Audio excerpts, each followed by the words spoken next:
Hi everyone, welcome back to Diksha's education hub. तो आज हम एनिमल टिश्यू वाले टॉपिक को ही कंटिन्यू करेंगे, जिसमें आज हम थर्ड टाइप के बारे में पढ़ेंगे। जो थर्ड टाइप है वो है कनेक्टिव टिश्यू, यानी कि संयोजी ऊतक। कनेक्टिव नाम से ही पता लग रहा है कि कुछ चीज़ों को कनेक्ट करेगा ये, ठीक है, कनेक्ट करने का काम करेगा। That is your connective tissue, या फिर जिसको संयोजी ऊतक भी बोल देते हैं। बॉडी पार्ट्स को ये कनेक्ट कर सकता है, कुछ ऑर्गन्स को बचाएगा कि जब बॉडी मूव करेगी तो वो ऐसे ना और डिस्प्लेस ही कर जाए। फॉर एग्जांपल, मान लो आप चल रहे हो और जब आप चल रहे हो ऐसे ना हो आपका दिल पैरों में आ जाए, ठीक है, तो वो चीज़ ना हो, तो उस चीज़ के लिए क्या बने हुए हैं, आपके कनेक्टिव टिश्यू बने हुए हैं। तो बाइंडिंग का काम करता है, सपोर्ट का काम करता है और मटेरियल को पैक करने का काम करता है आपका कनेक्टिव टिश्यू। जो सेल्स होते हैं यहाँ पे वो लूजली स्पेस्ड होते हैं, ठीक है, काफ़ी लूज पैक्ड होंगे, जैसे आप इमेज में भी देख सकते हो, आपको प्रॉपरली दिख जाएंगे। डेंस में आप देख सकते हो, जैसे कि घने वाले जो हैं वहाँ पे सेल तो बहुत सारे हैं पर बहुत घने उसमें है, स्पेस कम है। वैसे एडिपोज टिश्यू का आपको सेल प्रॉपर दिख जाएगा, गैप्स भी दिखते रहेंगे। तो यहाँ पे आप देखोगे कि जो सेल्स होंगे वो लूजली स्पेस्ड रहेंगे, और जो सेल्स होते हैं वो इंटरसेल्युलर मैट्रिक्स के अंदर पैक होता है। मैट्रिक्स इज लाइक, जैसे आपने द्रव्य पढ़ा था ना, साइटोप्लाज्म पढ़ा था, तो उसी तरह की ये भी चीज़ें होती हैं present inside your connective tissue. तो मैट्रिक्स आपको सबसे ज़्यादा कहाँ पे मिलता है? Matrix found in the connective tissue. अब मैट्रिक्स, जैसे सेल के अंदर हम द्रव्य पढ़ रहे थे ना, साइटोप्लाज्म के बारे में पढ़ रहे थे, उसी तरह से मैट्रिक्स भी क्या होता है? जेली की तरह सब्सटेंस होगा, फ्लूइड होगा, डेंस भी हो सकता है, रिजिड भी हो सकता है। नाउ 4 तरह के थे। एपिथेलियल हम पढ़ चुके, कनेक्टिव अभी हम पढ़ रहे हैं, मस्कुलर हम पढ़ चुके और नर्वस अभी पढ़ेंगे, तो 2 बचे हैं। पर कनेक्टिव भी बहुत सारे टाइप्स का होता है। It can be areolar, it can be adipose, it can be skeletal, it can be fluid. Fluid तो आपने सुना है, ब्लड क्या करता है पूरे के पूरे बॉडी के अंदर? जब ब्लड सर्कुलेट होता है तो उसके साथ क्या जा रही होती है? ऑक्सीजन। बोलते हैं ना, ये हाइट पे जब चले जाते हैं तो आरबीसी कम हो जाते हैं। क्यों? क्योंकि नॉर्मल फंक्शनिंग में तो अवेलेबल थी ऑक्सीजन, पर जैसे हाइट पे जाओगे तो वहाँ पे आरबीसी ज़्यादा चाहिए होंगे। तो जो ब्लड होता है वो भी तो कनेक्ट कर रहा है आपकी पूरी बॉडी को। वैसे ही लिम्फ आ जाएंगे, यहाँ पे लिक्विड वगैरह हम पढ़ते रहते हैं। इम्यूनिटी वाला जो टॉपिक होता है वो इसी लिम्फ से एसोसिएटेड होता है। फिर आ जाती है आपकी स्केलेटल। स्केलेटल में 2 चीज़ें आएंगी, वन इज़ बोन, दूसरा है कार्टिलेज। बोन और कार्टिलेज हमें पढ़ना है। कार्टिलेज कुछ नहीं होता, कान को टच करो दैट इज़ योर कार्टिलेज, नाक को टच करो दैट इज़ योर कार्टिलेज। उसके बाद आते हैं टेंडन और लिगामेंट। टेंडन और दूसरा आ जाएगा लिगामेंट। इनका क्या क्या फंक्शन है वो भी हम देखेंगे। तो ये सारी टाइप्स हमें 1 बाय 1 देखनी है। सबसे पहले एरियोलर देख लेते हैं। एरियोलर का मतलब होता है, जो एरियोलर है हिंदी में भी एरियोलर ही रहेगा, संयोजी ऊतक कनेक्टिव टिश्यू की फर्स्ट टाइप है। लूज कनेक्टिव टिश्यू, ढीला संयोजी ऊतक। इसमें जो सेल्स होते हैं वो लूजली पैक्ड होते हैं, जैसे कि मैट्रिक्स के अंदर। ये देखो, ये पिंक कलर का आपको मैट्रिक्स भी दिखेगा, लाइट कलर का मैट्रिक्स भी दिखेगा, जहाँ पे आपको पर्पल कलर दिख रहे हैं दैट इज़ योर न्यूक्लियस। कहाँ कहाँ पे प्रेजेंट होता है? तो आपकी स्किन के अंदर, स्किन के बीच में प्रेजेंट होता है, मसल्स के बीच में प्रेजेंट होता है, ब्लड वेसल्स के अराउंड प्रेजेंट होता है, नर्व्स के अराउंड प्रेजेंट होता है। For example, this is your nerve cell, इसको प्रोटेक्ट करने का काम करेगा एरियोलर कनेक्टिव टिश्यू।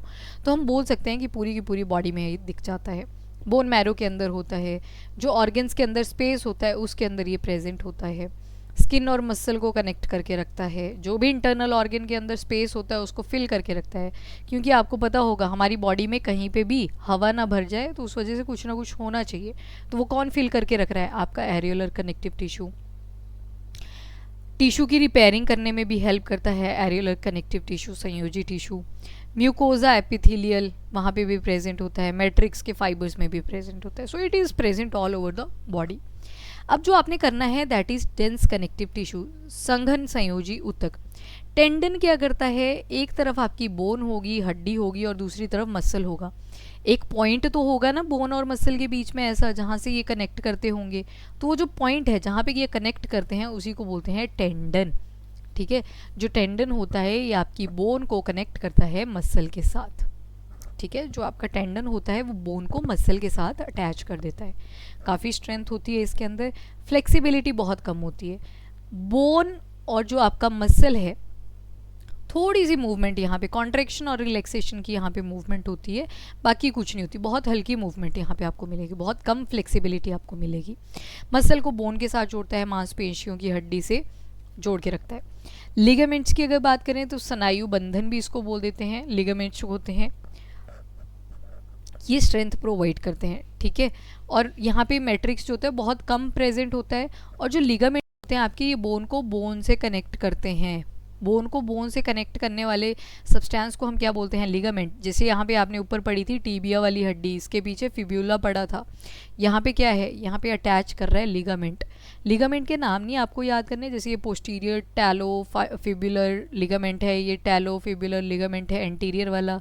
उसी तरह से यहाँ पे कैल्केनियो फिब्युलर लिगामेंट है। तो ये सारे लिगामेंट आपको याद नहीं करने, बट यू शुड नो कि बोन को बोन से कौन जोड़ता है, तो स्नायु बंधन लिगामेंट, ठीक है। उसके बाद इंपॉर्टेंट टाइप आती है, that is your adipose tissue. Adipose यानी कि वसा संयोजी ऊतक, इनका काम क्या होता है, देखो जो मोटे लोग होते हैं उनको इंटरनल इंजरी बहुत कम होती है। क्यों? क्योंकि जो फैट है वो कुशन की तरह एक्ट कर रहा है। ओवरऑल अगर कोई नॉर्मल बॉडी है, यानी कि no extra fat, no less, मतलब बिल्कुल स्किनी भी नहीं है, जो नॉर्मल होता है, तो उनमें भी फैट्स प्रेजेंट होती हैं। तो फैट जो होती है वो थोड़ी सी इंपॉर्टेंट होती है। क्यों होती है इंपॉर्टेंट? बिकॉज ये कुशन की तरह एक्ट करती है, बाहर से कोई जोर की चोट ना लग जाए उससे प्रोटेक्ट करके रखती है।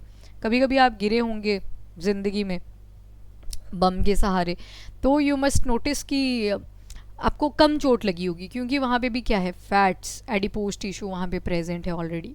तो ऑर्गन्स के बीच में भी होगा, स्किन के नीचे भी प्रेजेंट होता है, बड़ी बड़ी फैट ड्रॉपलेट्स होती हैं यहाँ पे। राउंड होता है, ओवल होता है, aggregation of fat cell. Prevent body from mechanical shock, mechanical shocks नहीं लगते, उससे प्रोटेक्ट करके रखता है।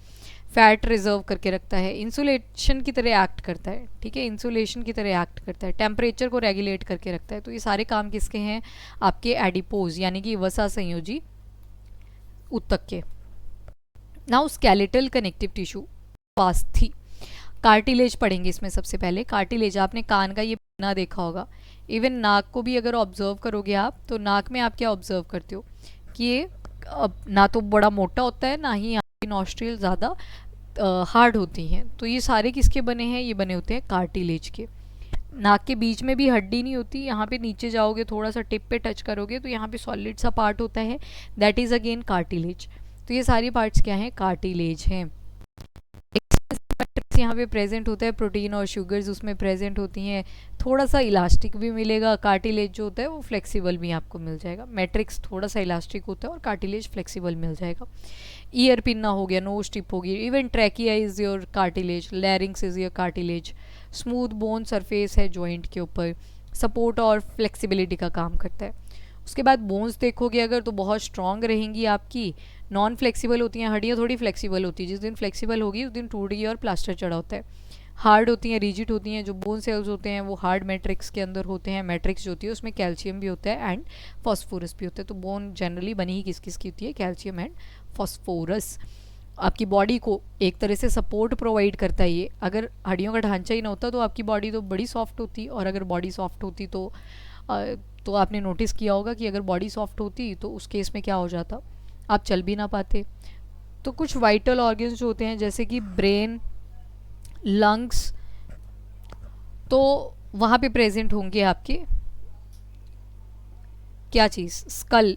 स्कल जो होता है ये बाहर का जो खोपड़ा होता है ना उसको बोलते हैं क्रेनियम, ठीक है, दैट इज़ योर क्रेनियम, ये वाला पार्ट। और जब आंखों का पार्ट, नाक, कान, मुंह ये सब जुड़ जाता है तो उस केस में क्या हो जाता है आपका, तो उसको स्कल बोल देते हैं, स्कल, ठीक है, उसको स्कल बोल देते हैं। अब आते हैं फ्लूइड कनेक्टिव टिश्यू यानी कि द्रव संयोजी ऊतक। ये डिफरेंट पार्ट ऑफ बॉडी को कनेक्ट करता है और दो तरह का है, एक है ब्लड, दूसरे हैं लिम्फ। ब्लड आपने देखा है सभी ने, खून, ब्लड सेल्स होती हैं इसके अंदर, आरबीसी आपने सुनी होंगी, डब्ल्यूबीसी आपने सुने होंगे, प्लेटलेट्स आपने सुने होंगे, देन प्लाज्मा आपने सुना होगा। तो ये आपके ब्लड का पार्ट रहता है। लिक्विड मैट्रिक्स है ब्लड प्लाज्मा, ब्लड सेल जो होते हैं RBC, WBC, platelet and plasma, आगे सॉल्ट एंड हार्मोन्स, प्रोटीन्स, ये सारी चीज़ें प्रेजेंट रहती हैं। जो ब्लड होता है वो क्या करता है, गैसेस को ट्रांसपोर्ट करता है, डाइजेस्टेड फूड हो सकता है, हार्मोन हो गए, वेस्ट मटेरियल हो गए, ये सारा कौन काम करता है, ब्लड काम करता है। तो ब्लड जो है ये भी आपका कैसा कनेक्टिव टिश्यू है, फ्लूइड कनेक्टिव टिश्यू है। वैसे लिम्फ होता है, लिम्फ जो होती है ये कलरलेस फ्लूइड होती है, गांठें बनी होती हैं आपकी बॉडी के ऊपर, नोड्स बनी होती हैं जिनको लिम्फ बोल देते हैं। इनके केस में जो आरबीसी होते हैं और जो ब्लड प्रोटीन्स होती हैं वो एब्सेंट हो जाती हैं, बाकी ब्लड की तरह है ये, पर रेड कलर का नहीं होगा, कलरलेस मिलेगा। आरबीसी एब्सेंट है। आरबीसी को हमने बोला था इरिथ्रोसाइट, ठीक है, इरिथ्रो का मतलब ही रेड होता है, साइट यानी कि सेल, ठीक है, और प्रोटीन्स इसमें एब्सेंट रहती हैं। उसके बाद आता है नर्वस टिश्यू। नर्वस टिश्यू का स्ट्रक्चर कुछ ऐसे मिलता है, ऐसे ऐसे ऐसे ऐसे, लाइक दिस, और ऐसे होता है, देन ऐसे। यहाँ पे क्या होता है, एक न्यूरॉन से दूसरे न्यूरॉन कनेक्ट होती है टर्मिनल एंडिंग से। फिर कोई भी मैसेज आपका बॉडी को जाएगा वो कौन पास करता है, न्यूरॉन पास करती है। सबसे ज़्यादा जो न्यूरॉन होती हैं वो आपके ब्रेन के अंदर होती हैं, और इनकी एक खास बात होती है, दो तरह के सेल्स होते हैं आपके ब्रेन में। एक तो न्यूरॉन सेल्स आ गए, नर्व सेल्स जिनको बोलते हैं, और जब बड़ी सारी न्यूरॉन्स आपस में मिलेंगी they will make a nervous tissue. और फिर जब ब्रेन, स्पाइन कॉर्ड, उन सबको जोड़ लेंगे तो वो तो आपका फिर नर्वस सिस्टम बन जाता है। एक होते हैं न्यूरॉन सेल्स, और दूसरे जो होते हैं उनको बोलते हैं न्यूरॉन ग्लियल सेल्स। कई बार ग्लियल सेल्स ही लिखा होता है। जो ग्लियल सेल होते हैं उनके पास सेंट्रियोल तो होता है, पर न्यूरॉन सेल के केस में सेंट्रियोल जो है वो एब्सेंट होता है, ये पूरी तरह से एब्सेंट होता है, जबकि ग्लियल सेल्स में प्रेजेंट होता है। तभी तो बोलते हैं कि अगर सिर्फ से खून निकल गया ना एक बार तो chances of repair is very less. क्यों? क्योंकि ग्लियल सेल्स सिर्फ 10% होते हैं, बाकी सारे क्या होते हैं, 90%, ठीक है। तो ये रहता है आपका नर्वस टिश्यू। नर्व सेल्स होंगे यहाँ पे, नर्व का अगर स्ट्रक्चर देखेंगे तो साइटोन आएगा, डेंड्राइट आएगा, एक्सॉन, एक्सॉन टर्मिनल, इस तरह से देख लो। ये देखो, ये है स्ट्रक्चर। ये बीच में न्यूक्लियस मिल जाएगा, ये साइड में डेंड्राइट्स मिल जाएंगे, ये जो निकल रखे हैं ना, दीज आर डेंड्राइट्स। ये सेल बॉडी आ जाएगी, ये श्वान सेल्स हैं, ये बीच में एक्सॉन है, ये नोड ऑफ रेनवियर है। मैसेज होता है वो पूरी की पूरी जो मेम्ब्रेन होती है ना न्यूरॉन की, वहाँ से पास होता है, पूरी की पूरी नर्व, ऐसे पूरी की पूरी मेम्ब्रेन इसकी चमक उठती है जब इसको मैसेज मिलता है। और ये एक्सॉन टर्मिनल होते हैं जिनको टर्मिनल एंडिंग्स भी बोल देते हैं। फिर इसके आगे एक और न्यूरॉन जुड़ी होगी इस तरह से, तो एक न्यूरॉन दूसरी न्यूरॉन को भेजेगी, दूसरी तीसरी, ऐसे, और ब्रेन तक मैसेज आएगा।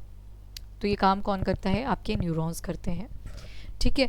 और कभी कभी न्यूरॉन के अंदर इंजरी भी हो जाती है, तो इंजरी को किससे ठीक करवाया जाता है, तो कायरोप्रैक्टर्स होते हैं, कायरोप्रैक्टर्स वो करते हैं, उनकी स्पेशलाइजेशन होती है इस चीज़ को क्योर करने की, ठीक है। तो ये क्वेश्चन आपका पूछा हुआ था। So this is all about your animal tissue as well. अब देखेंगे नेक्स्ट लेक्चर के अंदर, that is your next chapter, biological classification and all, वो सारी चीज़ें अब हम पढ़ेंगे।